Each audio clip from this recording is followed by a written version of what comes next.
അരുൺകുമാർ സൂചിപ്പിച്ചതുപോലെ തന്നെ കേരളം ഞെട്ടലോടുകൂടി കേട്ടൊരു കഥ എന്ന് വേണം പറയാൻ. ഇതിൻ്റെ ഒരു നാൾ വഴിയിലേക്ക് കടക്കുകയാണെങ്കിൽ 4/3/2022 സൈനികനുമായി വിവാഹം നിശ്ചയം ഈ ഗ്രീഷ്മ വീട്ടുകാരുടെ സമ്മതത്തോടുകൂടി നടത്തുന്നത്.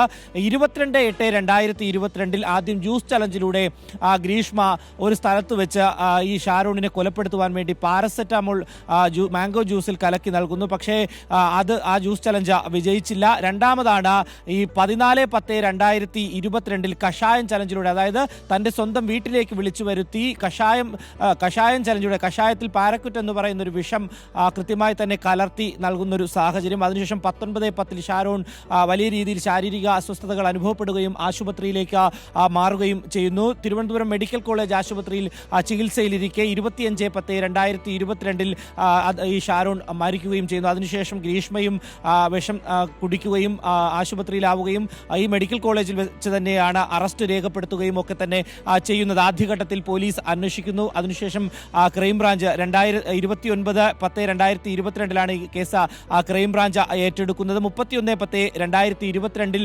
തിരുവനന്തപുരം മെഡിക്കൽ കോളേജ് ആശുപത്രിയിൽ വെച്ച ഗ്രീഷ്മയെ ക്രൈംബ്രാഞ്ച് അന്വേഷണ സംഘം അറസ്റ്റ് ചെയ്യുന്നു. 25/1/23 അതായത് 25-25 തീയതി 1-ാം മാസം പോലീസ് കുറ്റപത്രം സമർപ്പിക്കുകയും ചെയ്യുന്നു. ഏകദേശം 95 സാക്ഷികളെ ഇതിനോടകം തന്നെ വിസ്തരിച്ചു കഴിഞ്ഞു നെയ്യാറ്റിൻകര കോടതി. 323 രേഖകൾ ഹാജരാക്കിയിട്ടുണ്ട്. 51 തൊണ്ടി മുതലും ഹാജരാക്കിയിട്ടുണ്ട്. എന്തായാലും പ്രോസിക്യൂഷൻ കൃത്യമായിട്ടുള്ള തെളിവുകൾ മുന്നോട്ട് വെച്ചിട്ടുണ്ട്.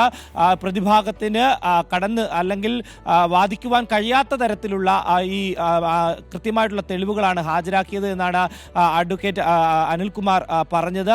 സ്പെഷ്യൽ പബ്ലിക് പ്രോസിക്യൂട്ടറാണ് അദ്ദേഹം സർക്കാരിൻ്റെ.